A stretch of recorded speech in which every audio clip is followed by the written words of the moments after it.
اب پہلی بات تو یہ سوچئے، کیا انسان ہر وقت نماز پڑھتا ہے، ہمیشہ روزہ رکھتا ہے؟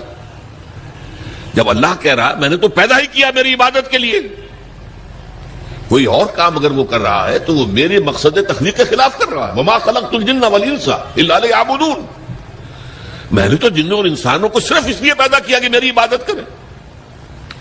تو اصل میں بات کیا ہے، یہ نماز، روزہ، حج اور زکوٰۃ یہ بھی عبادات تو ہیں، اصل عبادت کچھ اور ہے۔ اصل عبادت کیا ہے؟ الحمدللہ وکفا والصلاة والسلام علی عبادہ الذین اصطفیٰ، خصوصاً علی افضلہم وخاتم النبیین محمد الامین وعلی آلہ وصحبہ اجمعین۔ اما بعد فاعوذ باللہ من الشیطان الرجیم، بسم اللہ الرحمن الرحیم۔ رب اشرح لی صدری ویسر لی امری واحلل عقدۃ من لسانی یفقہوا قولی۔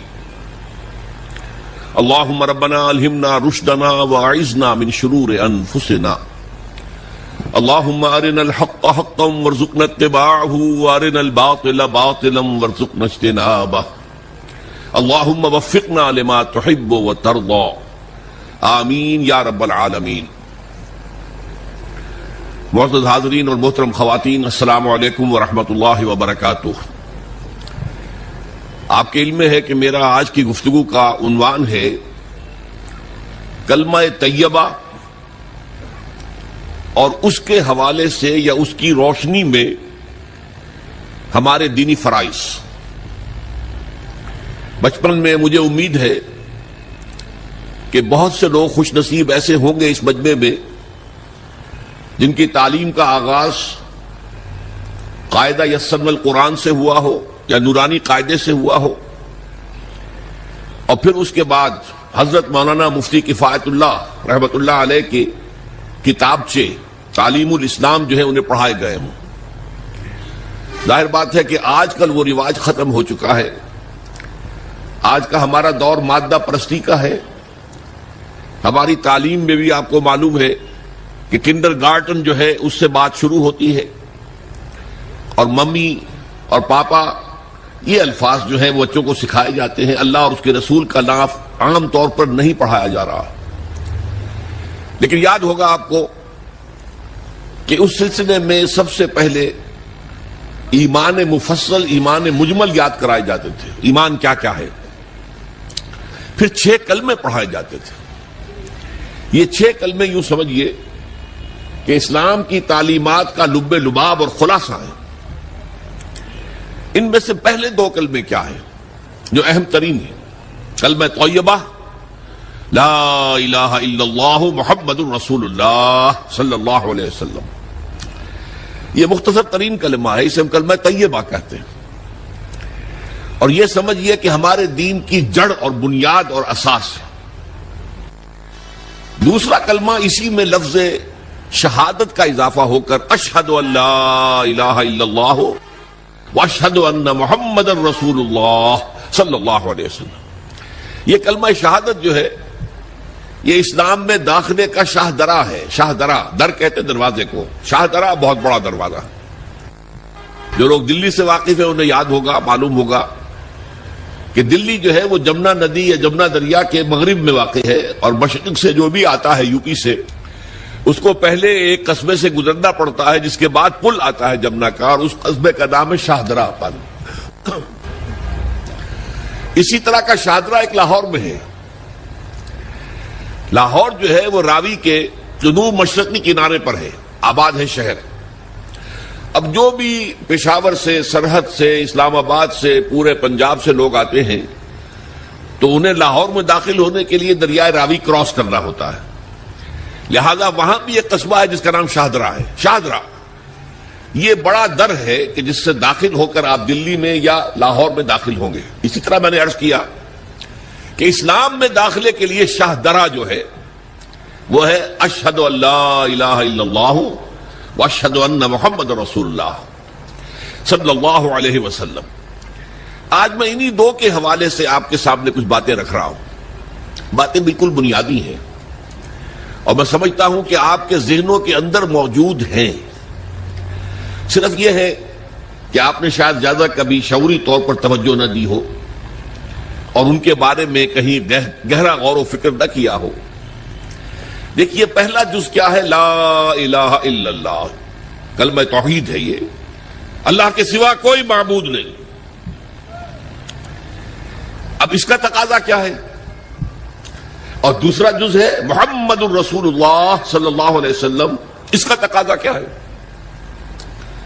اللہ کے سوا کوئی معبود نہیں، معبود برحق صرف اللہ ہے. اس کا کیا مطلب ہے؟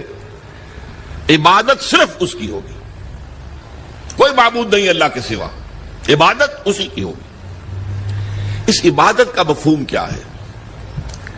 قرآن مجید میں بہت سے انبیاء کی اور رسولوں کی دعوت بیان ہوئی اور نام بنام کہا گیا. ان کی دعوت کیا تھی؟ ان اعبدوا اللہ ما لکم من الہ غیرہ، اللہ کی عبادت کرو، تمہارا کوئی الہ اس کے سوا نہیں.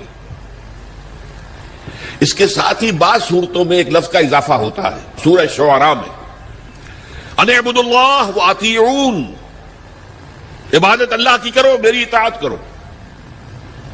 تو اللہ کی عبادت کیا ہے جس کے لیے سورہ زاریات میں فرمایا وَمَا خَلَقْتُ الْجِنَّ وَالْإِنسَ إِلَّا لِيَعْبُدُونَ، میں نے نہیں پیدا کیا ہے جنوں اور انسانوں کو مگر صرف اس لیے کہ میری عبادت کریں. تو معلوم ہوا کہ لا الہ الا اللہ کا تقاضا کیا ہے؟ ہمہ تن ہمہ وقت اللہ کی عبادت. یہ عبادت کیا ہے؟ بدقسمتی سے مسلمانوں پر جو زوال آنا شروع ہوا خلافت راشدہ کے بعد سے، ایک زوال اسلام کا شروع ہو گیا، اگرچہ مسلمانوں کا تو عروج جاری رہا. دور بنو امیہ میں، دور بنو عباس میں دنیاوی اعتبار سے سطوت، شان اور شوکت بڑھتی چلی گئی، لیکن اسلام جو ہے اس کے اندر زوال شروع ہو گیا. سب سے پہلا زوال کیا آیا؟ وہ خلافت کہ جو مسلمانوں کو اپنے میں سے کسی بہترین شخص کا انتخاب کر کے جس کا تعین ہونا چاہیے تھا، وہ خلافت موروثی عہدہ بن گئی، خاندانی بات بن گئی، قبائلی بات بن گئی. یہ ہمارے زوال کا پہلا مظہر تھا. بہرحال اس کے بعد رفتہ رفتہ ہمارے تصورات بھی کچھ محدود ہوتے چلے گئے. ہوتے ہوتے بات یہاں تک پہنچی کہ عبادت کا مطلب ہے نماز، روزہ، حج اور زکوٰۃ.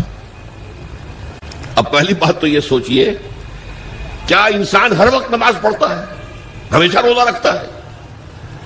جب اللہ کہہ رہا میں نے تو پیدا ہی کیا میری عبادت کے لیے، کوئی اور کام اگر وہ کر رہا ہے تو وہ میرے مقصد تخلیق کے خلاف کر رہا ہے. وَمَا خَلَقْتُ الْجِنَّ وَالْإِنسَ إِلَّا لِيَعْبُدُونَ، میں نے تو جنوں اور انسانوں کو صرف اس لیے پیدا کیا کہ میری عبادت کریں.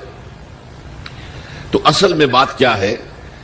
یہ نماز، روزہ، حج اور زکوٰۃ یہ بھی عبادات تو ہیں، اصل عبادت کچھ اور ہے. اصل عبادت کیا ہے؟ عبد کہتے ہیں غلام کو. غلام پچھلے زمانے کا تصور کیجئے، یہ ایسا نہیں تھا جیسے آپ کسی کو ملازم رکھ لیں. آج امپلائر امپلائی ریلیشن شپ یہ اور ہے. آپ نے کسی کو ملازم رکھا ہے، فرض کیجئے دہاڑی پر رکھا ہے، وہ 8 گھنٹے کام کرے گا پھر چھٹی کرے گا. اس کے بعد وہ آپ کا کوئی تابع نہیں ہے، آپ کا غلام نہیں ہے، بلکہ آپ کا بھی ایک ہی ووٹ ہوگا. جب الیکشن ہوگا اس کا بھی ایک ہی ووٹ ہوگا. تو اصل میں غلام جو ہوتا تھا وہ ہمہ وقت، ہمہ تن، ہمہ جہد، ہمہ وجوہ بندگی کرتا تھا، اطاعت کرتا تھا. ملازم کہہ سکتا تھا کہ میرے تو اوقات ختم ہو گئے. آپ نے کسی کو رکھا خانسامہ کی حیثیت سے، اور فرض کیجئے ابھی فلش سسٹم نہیں آیا تھا تو بیت الخلاء جو ہے آپ جس طرح کے ہوتے تھے سب کو یاد ہے. کسی دن بھنگن نہیں آئی، آپ کہیں اس سے خانسامہ سے کہ ذرا جاؤ بیت الخلاء صاف کراؤ، وہ صاف کیا کہ صاحب میں تو خانسامہ ہوں، میں آپ کو کھانا پکا کر دینے کا پابند ہوں، میں یہ آپ کا بیت الخلاء صاف کرنے کا تو پابند نہیں ہوں. کہے گا کہ نہیں کہے گا؟ لیکن غلام نہیں کہہ سکتا. غلام تو ملکیت ہے، وہ 24 گھنٹے کا مطیع ہے، جو کام کہا جائے کرنے پر مجبور ہے، انکار نہیں کر سکتا. اور آپ کو معلوم ہو ایک اور بات ہونی چاہیے کہ غلام تو خود مملوک ہوتا ہے، اس کی ملکیت کوئی نہیں ہوتی. آقا نے کوئی اگر کوٹھڑی دے دی ہے کہ تم رات کو اس میں سو جایا کرو تو کیا وہ اس کوٹھڑی کا مالک ہو گیا؟ آقا نے کوئی چارپائی دے دی ہے اس پر سویا کرو تو کیا چارپائی کا مالک ہو گیا؟ نہیں، قطعاً نہیں، خود مملوک ہے. اور پچھلے زمانے میں غلاموں کا معاملہ کیا تھا؟ آقا جب چاہے ذبح کر دے، قتل کر دے، کوئی مقدمہ نہیں بنے گا، نہ 302 کا نہ 304 کا. کیوں؟ جیسے آپ کی بکری آپ کی ملکیت تھی، آپ نے ذبح کیا، گوشت کھا لیا، کوئی پوچھ سکتا آپ سے؟ میری بکری تھی بھائی، میں نے ذبح کیا. Who are you to ask me؟ اسی طرح غلام میری ملکیت ہے، میں نے قتل کر دیا، میں نے اپنا نقصان کیا ہے نا. میں اس غلام کو فروخت کرتا تو کچھ پیسے مل جاتے مجھے، لیکن اختیار میرا ہے، میں نے اسے قتل کر دیا. اس معنی میں اللہ کا غلام بن جانا، اللہ کا بندہ بن جانا. یہ بندہ جو ہے یہ فارسی کا لفظ ہے، عبد عربی کا لفظ ہے. عبد سے